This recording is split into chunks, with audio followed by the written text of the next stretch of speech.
এতদিন জানতাম যে কোর্টরুমের ভিতরে মিথ্যা কথা বলা যায় না, কিন্তু এই সরকারেরা আসলে আমলে আমরা দেখলাম যে কোথাও সত্যি কথা বলা যায় না, সেটা কোর্টও হতে পারে, অসুবিধা কিছু নেই। পশ্চিমবঙ্গে ব্যাপকভাবে ধর্মঘট সফল হয়েছে। এই হাইকোর্টেই দেখছেন 100% সফল হয়েছে, কোনো কোর্ট আজকে খোলেনি।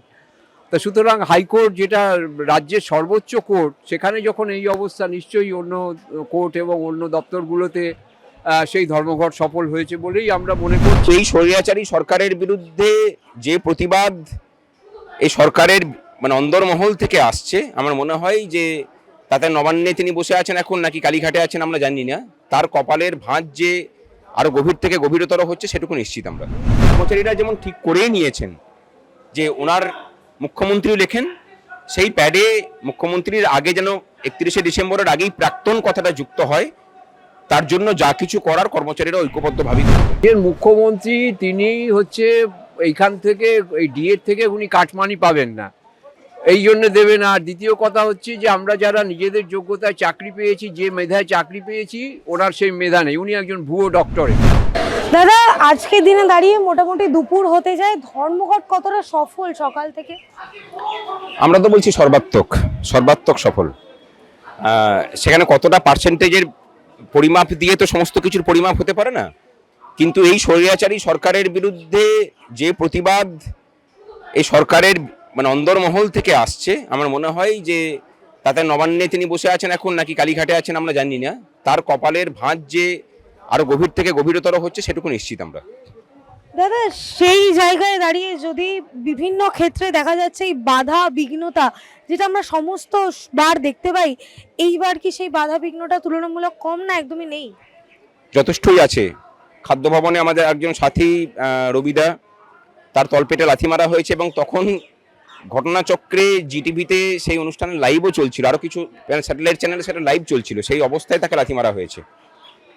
আমাদের এই নবমহাকরণের সামনে আমাদের প্রাক্তন এবং প্রবীণ কর্মচারী আন্দোলনের নেতৃত্ব অর্জুন সেনগুপ্ত, সংগ্রামী যৌথ মঞ্চের অন্যতম মুখ, তাকে পিছন থেকে এসে পরে বাইক নিয়ে ধাক্কা দেওয়া হয়েছে, তিনি আঘাতপ্রাপ্ত হয়েছেন। এবং দেখা যাচ্ছে যে যারা করছেন তারা কেউ কর্মচারী নন। তা এই অবস্থায় যারা যে জায়গাটা নিয়ে গিয়ে দাঁড় করিয়েছে, এটা বোঝা যাচ্ছে যে সরকারের পায়ের তলার থেকে মাটি একদম সরে গেছে, এবং এই ধর্মঘটটা নিয়ে তারা যে অস্বস্তিতে পড়েছেন সেটা বহিঃপ্রকাশ ঘটছে।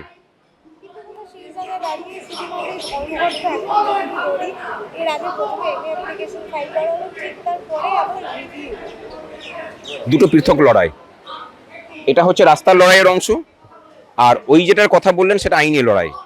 আইনি লড়াইয়ে এখনো পর্যন্ত ডিএকে নিয়ে যে মামলা হয়েছে, সেই মামলাতে কোনো একটা স্তরে একটা ঘটনাতেও কিন্তু সরকার পক্ষ জিততে পারেনি, কর্মচারীরা জিতেছেন। সুতরাং এই যে এমএ অ্যাপ্লিকেশন বলছেন বা রিভিউ বলুন, এর প্রত্যেকটাতেই সরকারের পরাজয় ঘটবে, এটা বেশি নিশ্চিত থাকতে পারেন। সেই লড়াইটাও যেমন কর্মচারীরা লড়বেন সংঘবদ্ধভাবেই, রাস্তার লড়াইটাকেও আরও বেশি তীব্রতর করা হবে। 31শে ডিসেম্বর পর্যন্ত সময়সীমা চেয়ে এমএ অ্যাপ্লিকেশন ফাইল করা হয়েছিল রাজ্যের পক্ষ থেকে। আগে তো তারা বলেছিল সুপ্রিম কোর্টে তারা টাকা জমা রাখবে যদি কর্মচারীরা রায় যদি তাদের পক্ষে চায়। হঠাৎ এখন ভোটের জন্য তাদের বিপুল খরচ, তাই তাদের 31শে ডিসেম্বর সময় লাগবে। আসলে সত্যি কথা বলার অভ্যাসটা এদের যেমন জনজীবনেও নেই, কোর্টরুমের ভিতরেও এরা সত্যি কথা বলে না, প্রত্যেকটা মুহূর্তে মিথ্যা কথা বলতে দেখবেন। আমরা এতদিন জানতাম যে কোর্টরুমের ভিতরে মিথ্যা কথা বলা যায় না, কিন্তু এই সরকারেরা আসলে আমলে আমরা দেখলাম যে কোথাও সত্যি কথা বলা যায় না, সেটা কোর্টও হতে পারে, অসুবিধা কিছু নেই। মিথ্যা কথা বলাটাই এদের স্বভাব। এই স্বভাবের পরিবর্তনের জন্যই তো লড়াইটা লড়ছি। এই লড়াইটা কেবলমাত্র ডিএ কেন্দ্রিক নয়, কেবলমাত্র কর্মচারী কেন্দ্রিকও নয়, সত্য প্রতিষ্ঠার লড়াইটা চলবে। আর 31শে ডিসেম্বর পর্যন্ত সময় চেয়েছে, আমার মনে হয় রাজ্যের মানুষ আর 31শে ডিসেম্বর পর্যন্ত ওনাকে সময় দেওয়ার জন্য প্রস্তুত নয়। কর্মচারীদের কথা বাদই দিন, কর্মচারীরা যেমন ঠিক করেই নিয়েছেন যে ওনার মুখ্যমন্ত্রী লেখেন, সেই প্যাডে মুখ্যমন্ত্রীর আগে যেন 31শে ডিসেম্বরের আগেই প্রাক্তন কথাটা যুক্ত হয়, তার জন্য যা কিছু করার কর্মচারীরা ঐক্যবদ্ধভাবেই করবেন। মুখ্যমন্ত্রী এর আগেও বলেছিলেন যে আপনারা ঘেউ ঘেউ করবেন না ডিএর জন্য। আজকের এই ধর্মঘট আপনাদের যদি বলি ইতিহাস রচনা করেছে, তবে সেটা ঠিক হবে। এটাও তো তাহলে সেই ঘেউ ঘেউ করছেন আপনারা, যদি মুখ্যমন্ত্রীর ভাষায় বলি। আসলে পশু তো সে মানুষকেও পশুই ভাবে। সুতরাং তার জায়গা থেকে, তার পাশবিক জায়গা থেকে সে কর্মচারীদেরকে মানে পশুর সাথে তুলনা করেছেন, কোনো অসুবিধা নেই তাতে। একটাই কথা বলার শুধু, দেখবেন হাতি খুব শান্ত প্রাণী, কিন্তু তার হাতেই তার মাহুতেরও মৃত্যু ঘটে। মানে এটুকুই বলার আর কি। আজকে কর্মচারীরা মানে দেখিয়ে দিয়েছেন যে যাদেরকে উনি সারমেয় বলেছিলেন তারা খেপে গেলে পরে কি হয়। তৃণমূল পন্থী যারা কর্মী রয়েছে, তৃণমূলের যে ফেডারেশন রয়েছে, তাদেরও আপনারা সমর্থন পাচ্ছেন? অবশ্যই পাচ্ছি, না হলে পরে এরকম সর্বাত্মক ধর্মঘট হলো কিভাবে? মানে সমর্থন না পেলে তার ধর্মঘটটা হলো এত। কারা এলেন? তারা তো বলেন যে তাদের নাকি লক্ষ লক্ষ মেম্বার, তাহলে সেই লক্ষ লক্ষ মেম্বার যদি থেকে থাকে তাহলে লক্ষ লক্ষ কর্মচারী ধর্মঘটে সামিল হলো কিভাবে? তাহলে নিশ্চয়ই তারাও যোগ দিয়েছেন। একেবারেই শেষ প্রশ্ন, তাহলে সর্বাত্মক এই ধর্মঘট সমস্ত জায়গাতেই সফল? মোটামুটি প্রায় মানে যথেষ্ট সর্বাত্মক।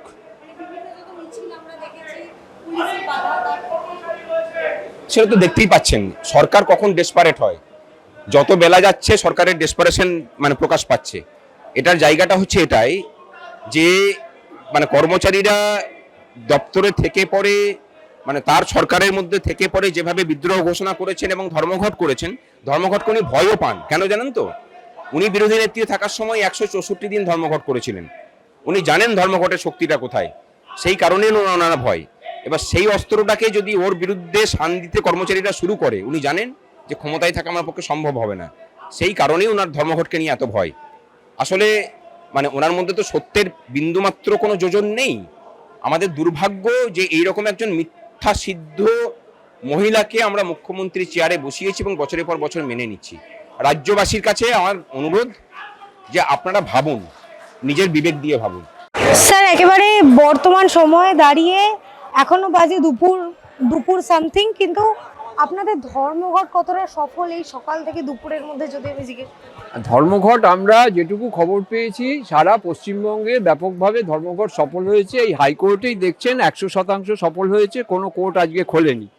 তা সুতরাং হাইকোর্ট যেটা রাজ্যের সর্বোচ্চ কোর্ট, সেখানে যখন এই অবস্থা, নিশ্চয়ই অন্য কোর্ট এবং অন্য দপ্তরগুলোতে সেই ধর্মঘট সফল হয়েছে বলেই আমরা মনে করছি। এবং সরকার চেষ্টা করেছে তার বাহিনী দিয়ে যাদের থেকে লক্ষ লক্ষ টাকা নিয়ে চাকরি দিয়েছে, ক্যাজুয়াল কন্ট্রাকচুয়াল, তাদের দাবি নিয়েও আমরা লড়ছি। কিন্তু বাঙালি জাতির দুর্ভাগ্য যে তারা নিজেদের মানে তারা হয়েছে কালিদাস, যে ডালে বসে আছে সেই ডাল কাটছে। তারা ভাবছে যে এই সরকার চলে গেলে তাদের চাকরি চলে যাবে, কিন্তু সেটা ব্যাপার নয়। তারা যদি সমস্ত কর্মচারী তারাও যদি নামতো, আমাদের ওপরে আক্রমণ না নামাতো, আমরা তাদের ক্ষমা করে দিচ্ছি। যে অজ্ঞ তারা, ওই রামকৃষ্ণের একটা কথা আছে যে অবধ শিশু তো বাপকেও লাথি মারে, তার জন্য কি বাপের অপমান হয়? তো আমরা সেই তাদের বাবার স্থানে দাঁড়িয়ে তারা আমাদের ওপরে যে আক্রমণ চালিয়েছেন, আজকে রবিবাবুকে মেরেছে খাদ্য ভবনের সামনে, অর্জুন সেনগুপ্তকে বাইক দিয়ে ধাক্কা দিয়েছে নিউ সেক্রেটারিয়েটের সামনে দিয়ে, তা আমরা তাদের ক্ষমা করে দিচ্ছি অজ্ঞানতার জন্যে। কিন্তু ব্যাপক মানুষ আমাদের সঙ্গে আছেন, ব্যাপক কর্মচারী শিক্ষক আমাদের সঙ্গে আছেন, এবং আগামী দিনে এই লড়াইকে আমরা আমাদের দাবি আদায়ের জন্য এবং পশ্চিমবঙ্গের বাঙালি জাতির রক্ষার জন্য যে লড়াই সংগ্রামী যৌথ মঞ্চ করছে, আরও রাস্তার লড়াইকে আমরা তীব্র করব।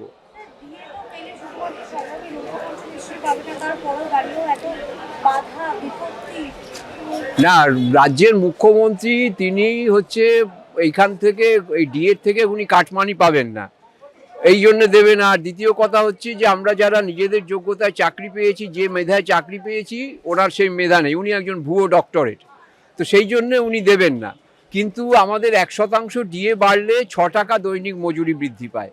এবং পশ্চিমবঙ্গে যে মজুরি সব থেকে কম, আইটি সেক্টরে যান, টিসিএসে এখানে 12,000 টাকা স্টার্টিং, যেটা ব্যাঙ্গালোরে কর্ণাটকে 36,000 টাকা, অন্ধ্রপ্রদেশে 3 গুণ মাইনে।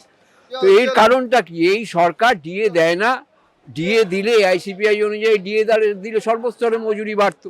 এইটা না বুঝে পশ্চিমবঙ্গের মানুষকে চোর, ভিখিরি এবং মাতালে পরিণত করছে। ওনার যেসব সাঙ্গপাঙ্গ কবি, সাহিত্যিক, লেখক, গায়ক, অভিনেতা যারা আছে, তারাও বাঙালি জাতিটাকে, যে বাঙালি জাতির গর্ব রবীন্দ্রনাথ নজরুল, তাকে আজকে তারা ভিখিরি, চোর ভিখিরি জাতিতে পরিণত করেছে। এবং এর বিরুদ্ধে সংগ্রামী যৌথ মঞ্চ এই লড়াই করছে যে যাতে সর্বস্তরে এই মজুরি বৃদ্ধি পায় এবং তাদের যাতে কোনোভাবে বঞ্চিত না করা যায়, তাদের যাতে ভিখিরি না বানানো হয়, তাদের যাতে চোর না বানানো হয়, এই জন্যই আমাদের এই লড়াই, মহার্ঘ ভাতার লড়াই। তারপরেও তো রাজ্যের পক্ষ থেকে একেবারে প্রথমে এমএ অ্যাপ্লিকেশন ফাইল করা হলো, তারপরে করে রিভিউ। না, সে তো করবেই। উনি 1,000 কোটি টাকা খরচ করেছেন। আমরা আরটিআই করে জেনেছি 83 কোটি টাকা, কিন্তু ওটা আসলে 10 গুণ। 1,000 কোটি টাকা উনি খরচ করেছেন এটাকে আটকানোর জন্য, এবং সেটা ওনার জেদের কারণে। যে ওই বললাম তো, যে উনি কিছুতেই এখান থেকে কাটমানি পাবেন না বুঝেছেন, আর কিছুতেই সরকারি কর্মচারী মেধাসম্পন্ন যারা নিজেদের যোগ্যতায় চাকরি পেয়েছে, যে যোগ্যতা ওনার নেই, সেই জায়গা থেকে উনি এই টাকা দেবেন না। এই জন্য উনি আবার গেছেন জনগণ কি বলেছে ওকে যে টাকা দিয়ে কোর্টে যেতে? জনগণ তো আমাদের সমর্থন করছে, বলছে হ্যাঁ আজকে স্কুলগুলোতে তারা অভিভাবকরা বলছে আপনাদের পাশে আমরা আছি, আপনারা লড়াই চালান। তো সুতরাং উনি নিজের গা জোয়ারি টাকা খরচের এটা ওনার হাতে আছে, সেই জন্য করছেন। তারপরেও তো রাজ্যের পক্ষ থেকে মানে বলা হচ্ছে যে ভোটের নাকি বিপুল খরচ, সেই জন্য বকেয়া 25% এই মুহূর্তে দিতে পারবে না, 31শে ডিসেম্বর পর্যন্ত সময় লাগবে। তো ভোটের যে বিপুল খরচ, সেই টাকা তো কেন্দ্রীয় সরকার দেয়। সেই টাকাটা উনি কেন্দ্রীয় সরকারের কাছে দাবি করুন। এত ধরলা করছেন, কেন্দ্রীয় সরকারকে গিয়ে বলুন। আর এই টাকা তো 14 বছর আগে উনি পেয়ে গেছেন। এটা হচ্ছে 2009 সালের রোপার বকেয়া। সেই 14 বছরের টাকাটা কোথায় আছে সেটা বের করুন। তার যে সুদ তাই দিয়েই দিয়ে দেওয়া হয়ে যায়। সেই টাকাটা উনি হিসেব দিতে পারছেন না। তো আমরা বলেছি শ্বেতপত্র বের করুন, তাও পারছে না। এখন এইসব বাহানা দিচ্ছে, ভোটের বাহানা, অমুক বাহানা। নির্বাচন কমিশনকে বলুন যে আপনারা তাহলে আমাদের ব্যবস্থা করুন, নাহলে রাজ্যে নির্বাচন করতে পারবো না। তাহলে রাজ্যে 355 ধারা জারি হয়ে যাবে, টাকা নেই যখন। 355 ধারা গভর্নর, রাষ্ট্রপতি শাসনে তারা টাকা বের করে দেবে, তখন সেটা করুন না যদি সাহস থাকে। একেবারেই শেষ প্রশ্ন, আজকে আপনাদের ধর্মঘটের যে চিত্র আমরা রাজ্য জুড়ে দেখতে পাচ্ছি, এর আগে মুখ্যমন্ত্রী বলেছিলেন দিনের জন্য ঘুম করবে। হ্যাঁ, এই যে ধর্মঘট, আমরা যদি একই প্রসঙ্গ উঠে আসি, হ্যাঁ, উনি তো শুধু ঘেউ ঘেউ মেউ মেউ বলেননি, উনি বলেছেন যে চোর ডাকাত এসবও বলেছিলেন। তা এখন ওনার যেরকম রুচি সেরকমভাবেই উনি, যে স্তরে ওনার রুচি সেই রকমভাবেই উনি বলে থাকেন। তাতে কর্মচারীদের কিছু যায় আসে না। আর ঘেউ ঘেউ যারা করে, এটাও বলেছি আমরা, ঘেউ ঘেউ যারা করে তারা কিন্তু কামড়েও দিতে জানে। তো সেই কামড় খাওয়ার জন্য উনি প্রস্তুত হন।